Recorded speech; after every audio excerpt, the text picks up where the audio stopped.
આ તરફ મહીસાગરની લુણાવાડા નગરપાલિકાનો ભ્રષ્ટાચાર સામે આવ્યો છે। સ્ટ્રીટ લાઇટના નામે થયું છે કૌભાંડ।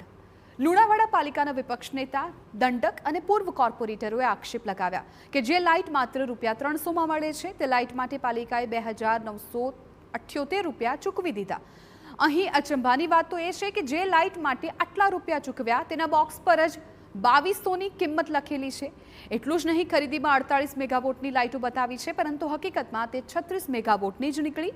ઉલ્લેખનીય છે કે પાલિકાના અધિકારીઓએ મોંઘા ભાવે 315 લાઇટો ખરીદીને ₹9,38,000 વેડફી દીધા। ત્યારે વિપક્ષ નેતાનું કહેવું છે કે આ એક કૌભાંડ છે જેને ચલાવી લેવામાં નહીં આવે। કે 300 રૂપિયાની એલઈડી 2978 રૂપિયામાં ખરીદી છે। 9,38,070 જેટલી રકમ મોટી ચૂકવી દીધેલી છે। એવડી મોટી રકમ ચૂક્યા પછી પણ નગરમાં કોઈ પણ જગ્યાએ અજવાળો થયો નથી। અને મેઇન વસ્તુ એ છે કે એ એલઈડી ખાલી 300 રૂપિયાની છે। મસ્ત મોટો ભ્રષ્ટાચાર થયો છે। આવો ભ્રષ્ટાચાર અમે ક્યારેય ચલાવી લેવાના નથી।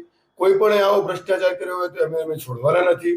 આ નગરજનોના અને સરકારશ્રીના ગ્રાન્ટના મહામૂલી જે પૈસા છે એ વેડફાઈ રહ્યા છે અને સત્તાધીશો અને વહીવટી તંત્રની મિલીભગતથી મસ્ત ભ્રષ્ટાચારમાં માની રહ્યા છે। અમે એક નાગરિક તરીકે લુણાવાડા નગરની જન્મભૂમિ અને માતૃભૂમિ માટે આ ભ્રષ્ટાચાર ચલાવી લેવામાં નહીં આવે।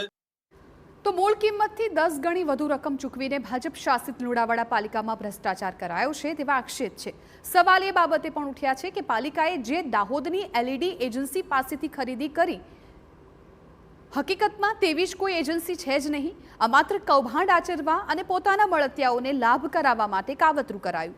આ મામલે પાલિકાના ચીફ ઓફિસરને સવાલ કરાયો તો તેમણે શું જવાબ આપ્યો એ પણ સાંભળો।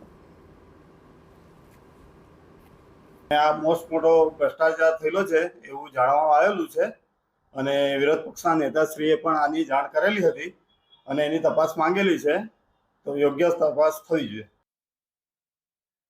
આ બાબતે યોગ્ય તપાસ કરવામાં આવે અને કૌભાંડની હકીકત તપાસીને જવાબદારો સામે કડક કાર્યવાહી કરવામાં આવે તેવી માંગ ઉઠી છે। જે લાઇટો આપવામાં આવી છે તે ચકાસણી કરતા થોડીક નીચ કક્ષાની આપણને જોવા મળી છે।